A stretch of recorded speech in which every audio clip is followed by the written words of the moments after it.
Assalamualaikum warahmatullahi wabarakatuh. Nama Umi Siti Khotimah, NIM 2020050.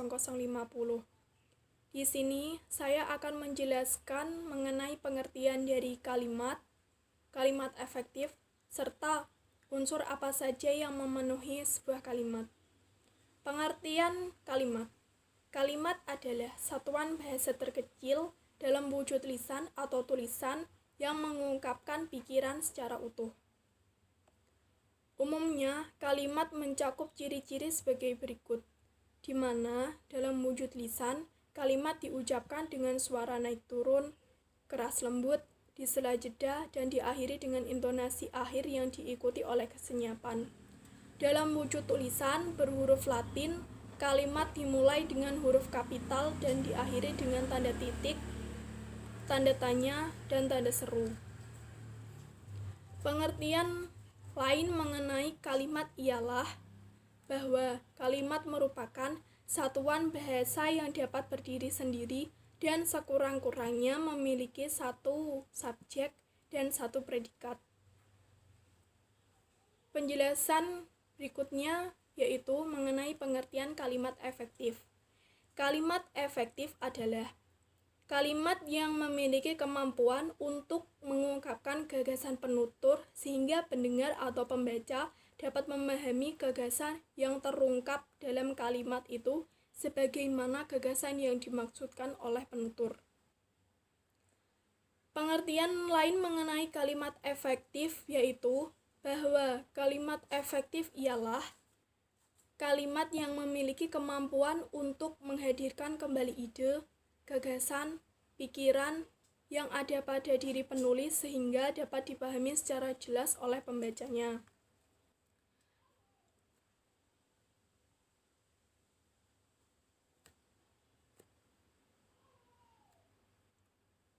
Pembahasan selanjutnya yaitu mengenai macam-macam unsur kalimat.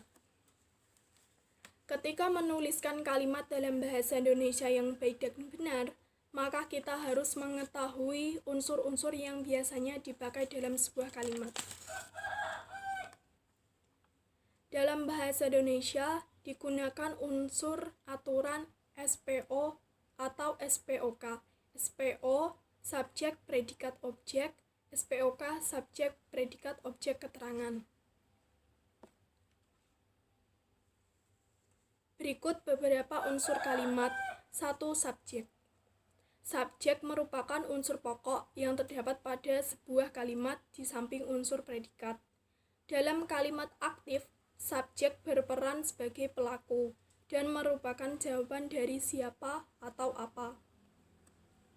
Contoh subjek. Iqbal Ramadan adalah seorang aktor dan penyanyi. Di sini Iqbal Ramadan sebagai subjek. 2. Predikat. Predikat merupakan unsur yang letaknya sebelah subjek. Predikat berfungsi sebagai unsur yang menjelaskan perbuatan yang dilakukan subjek kepada objek. Atau bisa juga sebagai unsur yang menjelaskan apa yang dialami subjek dan merupakan jawaban dari mengapa atau bagaimana. Contoh dari predikat. Aina memasak nasi goreng. Memasak merupakan unsur predikat. 3. Objek. Objek merupakan unsur yang berfungsi sebagai penerima tindakan yang dilakukan oleh subjek melalui predikat. Contoh, Anna memakan roti. Roti di sini sebagai unsur objek. 4. Keterangan. Adanya unsur keterangan akan membuat pesan yang disampaikan pada kalimat menjadi lebih jelas dan rinci. Unsur keterangan dapat diletakkan di awal atau di akhir sebuah kalimat.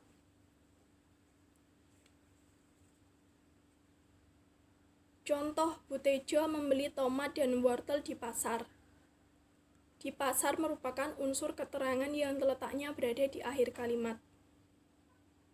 Mengenai macam-macam unsur kalimat berupa keterangan dapat dilihat pada makalah kelompok kami. Selanjutnya adalah unsur pelengkap. Pelengkap merupakan kalimat yang berfungsi untuk melengkapi unsur-unsur kalimat lainnya, seperti subjek, predikat, dan objek.